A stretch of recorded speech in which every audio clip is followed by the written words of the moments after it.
Everyone, wanted to give a quick shout out and some feedback from one of the clubhouse rooms that we did this week. We were with Dale Buchanan, Steffi Pascoe, Leon and myself. We ran probably one of the weirdest clubhouse rooms for sales and selling that we've ever done. So this came from a conversation we'd had a few weeks earlier on Clubhouse, where we mentioned that if you listen to a great sales call or watch a fantastic sales meeting, what you're watching is a masterclass in improv, in improvisation, because you don't know what that customer, that prospect's going to say back, and you have to think on your feet, keep the conversation going, keep being creative. And as we discussed this, Dale and Steffi, who were in the room, happened to mention that not only are they sales coaches, but they're fully trained in improv, in theatre improv. And we came up with this idea, why don't we do some improv, but of sales situations? So long story short, we ran this clubhouse room. Steffi and Dale were fantastic. They role played different sales situations that we'd come up with and that the audience asked to be role played out. Great room. We learned loads of stuff. But one of the key takeaways for me, at least, and I think for lots of people in the audience, was so many people, and do you agree with this, hate role play.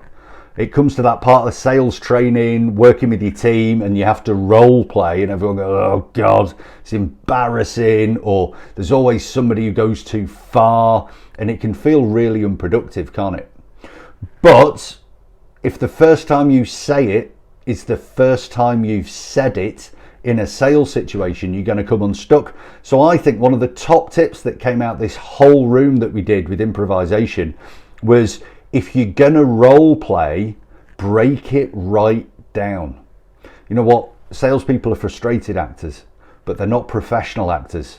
And quite often when we look at role play, we think we've got to role play an entire sales conversation, an entire sales call, or an entire Zoom meeting.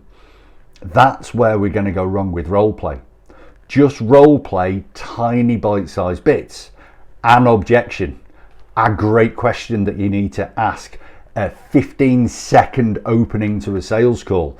Role play it out with people to get used to saying it, used to reacting, improvising to that situation. If you go and try and role play a 10-minute sales call, we're not professional actors. This is going to go wrong. It's going to put us off doing it again. It's not going to be in any way helpful. So if you're working with your sales teams, role playing is a great way to get it in the muscle, get it rehearsed, but just role play tiny little bits. Here's an objection. Let's role play through that one objection. It's a 30-second dit between two people, and repeatedly do that every morning. Short, sharp bursts. You'll get it in the muscle. You'll get your mouth around the words. And then when it's actually happening, it'll come like second nature. There's a great quote from a film that I watched the other day with Gerard Butler. If you don't practice like it's real, you'll be dead when it is. I think he was saving the president or something in the film.